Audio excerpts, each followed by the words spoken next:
પાટણ જિલ્લાના રાધનપુર, સાંતલપુર અને સમી તાલુકામાં ઘાસચારાનું વિનામૂલ્ય વિતરણ શરૂ કરાયું।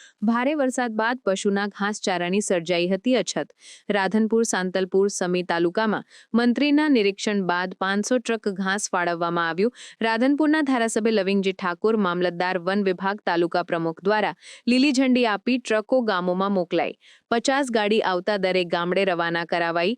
રાધનપુર મામલતદાર અને વન વિભાગના અધિકારીઓ અને તાલુકા પંચાયતના પ્રમુખ તેમજ ભારતીય જનતા પાર્ટીના સંગઠનના હોદ્દેદારો અને નગરપાલિકાના પ્રમુખ ઉપસ્થિત રહ્યા હતા। આ ઘાસ જે અહીંયા આપ જાણો છો, રાધનપુર, સાંતલપુર ને સમીમાં અતિવૃષ્ટિ વરસાદ ઘણો હોવાથી પશુઓને, ખેડૂતોના જે પાક નિષ્ફળ ગયા છે, પશુઓને પૂરતો ઘાસ મળતો નથી।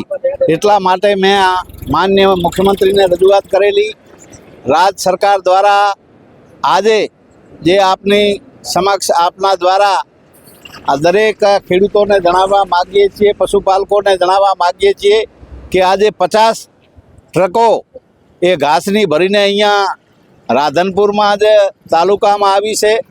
આવી જ રીતે સાંતલપુર તાલુકામાં પણ ઘાસની ગાડીઓ આજે આવી છે અને અત્યારે લીલી ઝંડી આપીને દરેક ગામમાં ઢોરોને પૂરતો ઘાસ મળી રહે, પશુ દીઠ ઘાસ મળી રહે એટલે એવી વ્યવસ્થા તંત્ર દ્વારા મામલતદાર સાહેબ, પ્રાંત સાહેબ બધાએ વ્યવસ્થા ગોઠવીને લોકોને, પશુઓને કોઈ પશુ ભૂખ્યો ના રહે એના માટે પૂરતી એ વ્યવસ્થા ગોઠવી છે।